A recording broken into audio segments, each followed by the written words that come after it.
Bang Refli, yang terjadi adalah begini. Ini belum banyak diungkap. Iya. Sebenarnya si rekap itu tidak berfungsi. Oh, si rekap itu tidak berfungsi? Ya, si rekap itu adanya di sini. Si rekap web.kpu.go.id ini nggak berfungsi. Yang berfungsi itu adalah Situng 2019. Oh, itu yang dipakai? Iya. Jadi dia itu Situng 2019 lalu diberi alamat pemilu2024.kpu.go.id. Oh, itu berarti pembohongan publik dong? Nah, itu dia. Satu, pembohongan publik, kedua pemborosan uang negara. Iya. Kan kalau berarti si rekapnya nggak berfungsi kok. Yang berfungsi itu Situng 2019 difungsikan lagi dengan kesalahan yang sama persis. Tapi sorry, Anda kok bisa mengetahui bahwa yang berfungsi itu situng dari mana?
Tidak natural. Anda sendiri apa yang Anda catat dari si rekap itu? Satu, kita belum ada rekap manualnya ya.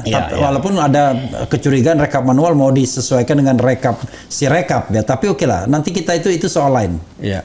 Si rekap saya kira sejak awal sebelum Pilpres itu saya sudah meragukan. Bahkan keraguan saya itu kan atas nama Direktorat Pengamanan dan Pengawalan Suara membawa surat resmi. Kita jelaskan dulu pada pemirsa yang belum tentu paham ya. Jadi saudara sekalian, KPU itu ada dua penghitungan.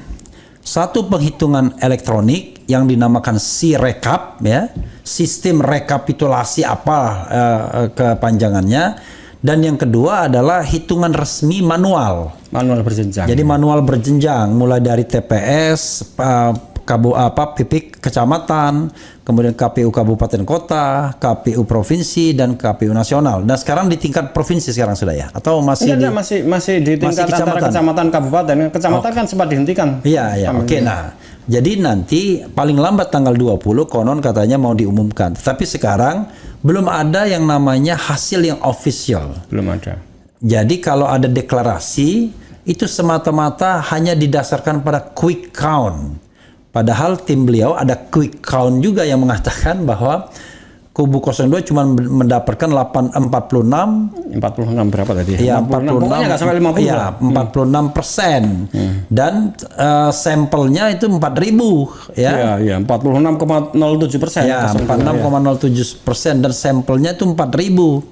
Jadi betul-betul dianggap representatif lah berdasarkan konsultan dan tidak dilakukan secara terburu-buru ya. Yes. Jadi betul-betul diteliti. Nah, ini kan menarik sesungguhnya. Jadi tolong ya pendukung Anies Mohaimin, Anda jangan menyerah dulu. Harus dikawal proses penghitungan suara ini. Walaupun dibilang wah C hasil, tapi belum tentu juga C hasilnya benar yang dipindai itu ya. Oke. Itu ya. Nah, sekarang kalau ada hasil yang kemudian membuat mereka selebrasi terus-menerus itu adalah hasil Sirekap yang dari hari pertama sampai hari terakhir ini konsisten. Statis memenangkan 02. Oke. Itu ya. Nah, apa catatan Anda soal Sirekap? Ya, pertama catatan sebelum Pilpres itu kita sudah menyurati KPU tentang kondisi Sirekap yang menurut kita tidak siap. Ketidaksiapan itu kan kita cek dari KPPS itu ternyata memang kita meragukan dan bahkan saya katakan kalau si rekap itu menghasilkan angka di hari H, maka itu pasti bukan penjumlahan dari TPS, itu pasti simulasi aja. Oh, oke. Nah, itu saya katakan itu ada di dalam podcastnya Hersu ada. Oke, sorry, ini cocok dengan apa yang saya temukan. Ada seorang petugas KPPS datang ke kantor relawan. Oke. Dia bercerita bahwa pada pukul 13.00 waktu Indonesia bagian Barat 13.00 sekian sebelum penghitungan suara kan 14.00 tuh penghitungan suara, dia berhasil membuka Sirekap. Dan tiba-tiba dia menemukan fakta udah ribuan TPS terisi. Oh, sebelum dia entry? Iya. Oh, oke. Kemudian saya tanya, Anda lihatnya di provinsi mana? Dia bilang 4 provinsi di Sumatera, kemudian 1 di Jawa. Artinya waktu Indonesia bagian Barat kan? Oh iya, ya oke. Oh. Kalau misalnya waktu Indonesia bagian Timur mungkin sudah memang karena sudah ada entry-nya betul. di Sirekap. Padahal kita tahu bahwa petugas-petugas itu kesulitan memasukkan input data ke Sirekap. Ada yang sampai malam hari. Oke. Jadi tiba-tiba ada data yang ajak itu persentase. Nah, ini kan sebenarnya mencurigakan. Walaupun saya tahu orang ini akhirnya ketakutan sendiri karena ya kita tahulah, sudahlah, aduh, yang namanya aparat itu terlibat lah pasti dengan pemenangan. Kita ngomong apapun, aduh, udahlah, ya kan. Nah, jadi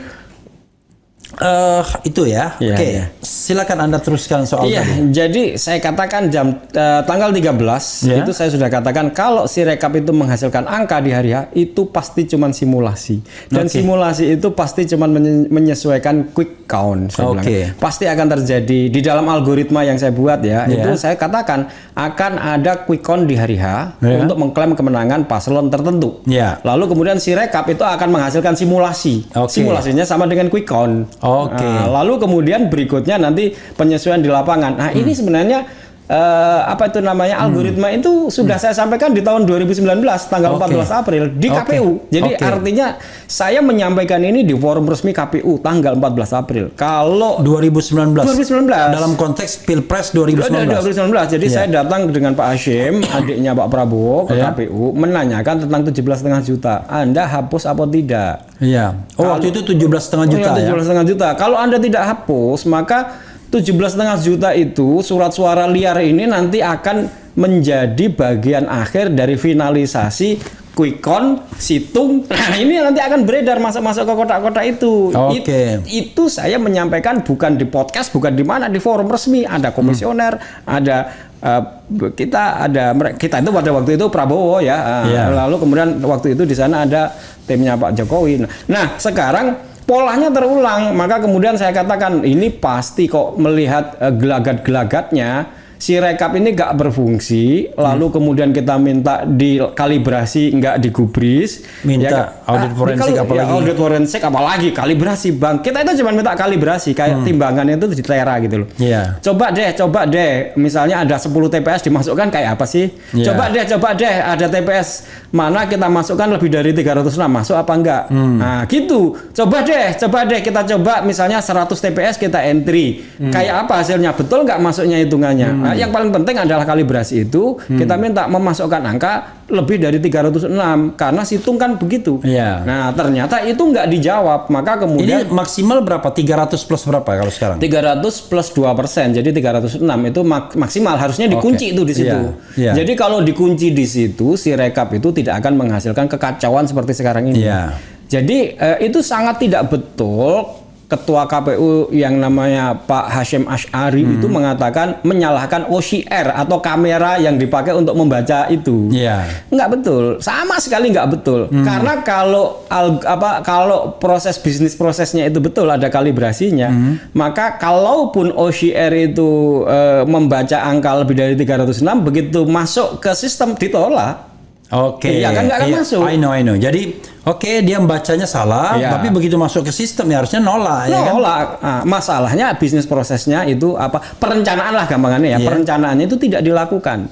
Jadi seharusnya KPU itu sebagai pengguna pemesan aplikasi itu dia mengatakan kepada si pembuat aplikasi, ya kan, tolong ya, ini ada rule yang harus ada di situ karena ini rule-nya itu ada di undang-undang, ada di PKPU bahwa TPS itu maksimal 306. Tolong ada kunci. 300 plus cadangan 6 ya. Harus ada kunci. Nah, itu harusnya ada. Nah, itulah yang sebenarnya kita tanyakan, kita cek. Dan kita minta dikalibrasi itu, tapi itu nggak dilakukan dan ternyata Bang Refli yang terjadi adalah begini, ini belum banyak diungkap. Sebenarnya si rekap itu tidak berfungsi.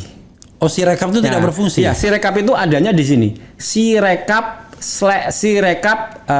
web.kpu.go.id ini nggak berfungsi. Yang berfungsi itu adalah Situng 2019. Oh, itu yang dipakai? Iya.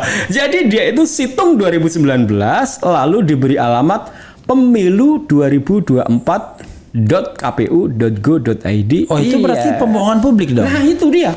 Satu, pembohongan publik, kedua pemborosan uang negara. Iya. Kan kalau berarti si rekapnya nggak berfungsi kok, yang berfungsi itu Situng 2019 difungsikan lagi dengan kesalahan yang sama persis. Tapi sorry, Anda kok bisa mengetahui bahwa yang berfungsi itu Situng dari mana? Ya simpel, di situ kan ada dua, di situ kan ada, bisa dibuka ya, rekap web.kpu.go.id. Nah, itu kan kita tidak memantau di situ. Yang kita kalau mantau ngecek itu kan ada di pemilu 2024.kpu.go.id. Itulah yang ketika saya cek IP address-nya, servernya itu berada di China, di Taobao. Oke. Taobao itu adalah satu grup perusahaan miliknya Jack Ma, Alibaba. Nah, Alibaba itu punya perusahaan cloud service namanya. Itu dia beralamat di China. Dan alamatnya China, walaupun dia punya data center di China dan Singapura ya, saya nggak tahu, tapi alamat yang jelas dari pemilu 2024.kpu.go.id sampai detik ini sebelum saya online itu tadi sudah saya cek, itu masih tetap berada di situ, nggak berpindah. Oh, jadi belum ada perpindahan? Nggak ada, tetap di situ. Kecuali ya si rekapnya yang nggak berfungsi itu. Oke. Itu jadi, pun saya si rekapnya juga saya cek masih tetap berada di China. Nah, tetap berada di Singapura kalau itu. Oh, Singapura. Jadi si rekap itu Singapura, Situng itu di Cina. Iya. Situng yang kemudian disebut sebagai si rekap. Si rekap, iya. Jadi si rekap nggak berfungsi, ada di Singapura. Situng yang disebut si rekap ada di Cina. Iya. Allahu Akbar. Sampai detik ini. Oke. Sampai detik ini. Saya screenshot barusan sebelum online. Jadi sobat era sekalian ya, biar klarifikasi ya. Ini Bro Agus Maksum ini dulu tim IT-nya Prabowo Sandi ya. Waktu itu kan jangan heran kalau banyak tim Prabowo kemudian bermigrasi ke Anies Baswedan. Dan memang itulah backbone-nya. Dan dia sempat mempermasalahkan 17,5 juta DPT. Iya. Apa istilahnya waktu itu DPT bermasalah? DPT berkode khusus. Oke, DPT berkode khusus dan sempat menjadi ahli di saksi atau ahli waktu itu? Saksi fakta di MK. Iya. Tapi ya MK kan selalu menganggap kan, DPT kan belum tentu menguntungkan A, menguntungkan B. Sontoloyo memang. Kalau ada yang begitu-begitu, memang kita bicara tentang independensi ya. Independensi penyelenggara pemilunya. Kalau penyelenggara pemilunya tidak independen ya berat juga ya.